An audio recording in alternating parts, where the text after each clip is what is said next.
Target 8 showed you how Grand Rapids police can scan your license plate.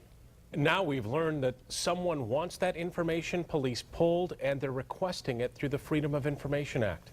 Target 8 investigator Marley Ginter joins us with how police plan to protect your information. Marley, tell us about this. Well, Sue and Brian, it's now to the city attorney to decide whether or not to release information pulled by those license plate scanners to just anyone.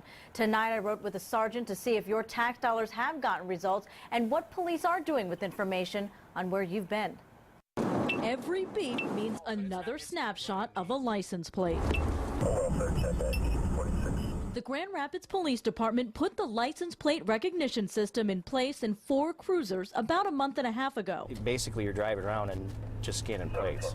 I got a close look at how it works. It will pop up and it'll say high alert, medium alert, whatever you have. Since it's been up and running, the department scanned more than 300,000 plates, tracked down 5 stolen vehicles, and recovered more than $42,000 in parking fines. But at what cost to your privacy? Once your information is tracked, it sits in a police department database for a year. All it would tell you is where a vehicle may have been at a certain point in time.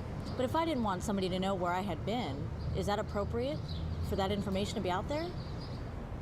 I don't know that it's my determination to say whether it's appropriate or not. I can understand there would be concerns about that. Captain David Kittle says policies are in place to ensure officers don't misuse the system, a concern that has come up in other cities. Cassandra Price says one of her friends had her car impounded and she didn't even know it had been scanned. And it's costing $635 for her car just to get out of impound. And I just think that's ridiculous. I was just in a police cruiser, drove down this street, snapped pictures of all the license plates along the way. What do you make of that?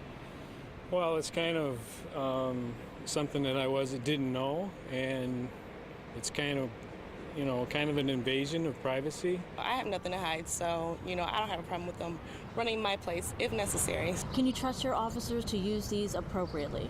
Absolutely. As I said, we have guidelines in place. In fact, an officer caught abusing the system can be disciplined or even fired. The system has raised concern in other cities about tracking people in sensitive places like strip clubs and abortion clinics. But unlike Grand Rapids, some police departments did not have a policy. Brian.